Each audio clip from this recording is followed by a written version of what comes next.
আজকের মূল কর্মসূচি হলো আমাদের কুমিল্লায় যে ন্যাক্কারজনক হামলা হয়েছে, এই হামলার প্রতিবাদ এবং কি আমাদের কারিগরি শিক্ষার্থীদের যে 6 দফা দাবি, এটা বাস্তবায়ন না হওয়ার কারণে আমরা সারা বাংলাদেশের সকল পলিটেকনিক ইনস্টিটিউট লাল কাপড় দ্বারা ওই পলিটেকনিক ইনস্টিটিউটের মূল ফটক ডেকে দিচ্ছি। ওইটা অনির্দিষ্ট কারণের জন্য কাপড় দ্বারা ডেকে দেওয়া হবে যতদিন পর্যন্ত আমাদের 6 দফা দাবি বাস্তবায়ন না হবে।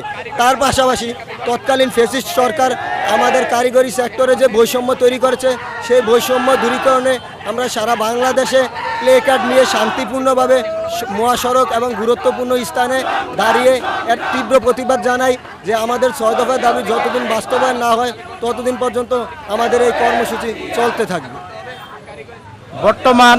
বর্তমান সরকার থেকে কি কোনো আশ্বাস পেয়েছেন? বর্তমান সরকার থেকে আমরা তেমন কোনো আশ্বাস পাইনি। গত 17 তারিখ আমরা বড় কর্মসূচি দিয়েছিলাম, আপনারা জানেন অবশ্যই, রেললাইন ব্লকেট কর্মসূচি। কিন্তু ওই কর্মসূচির দিন আমাদের প্রশাসন সচিবালয় আমাদের ডাকেছে, শিক্ষার্থীদের প্রতিনিধিদের, আমরা প্রতিনিধিরা গিয়েছি।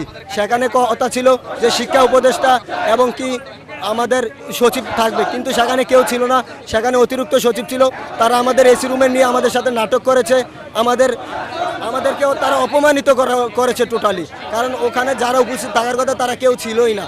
তার মানে ওরা প্রশাসন আমাদের এই বিষয়ে কোনো দেখছে না। আমরা যতদিন পর্যন্ত আমাদের দাবি বাস্তবায়ন না হবে ততদিন পর্যন্ত আমরা আমাদের কর্মসূচি পালন করব। প্রশাসন যদি আমাদের কর্মসূচিতে সাড়া না দেয় আমরা তীব্র এর প্রতিবাদ জানাবো। আজকে এই মানববন্ধনের পর কোনো কর্মসূচি কি হবে? জি, আজকে মানববন্ধনের পর কর্মসূচি আছে, আমরা জানিয়ে দেব। তবে আজকে মানববন্ধনের পর যে কর্মসূচিটা হবে এটা হবে লাস্ট ওয়ার্নিং।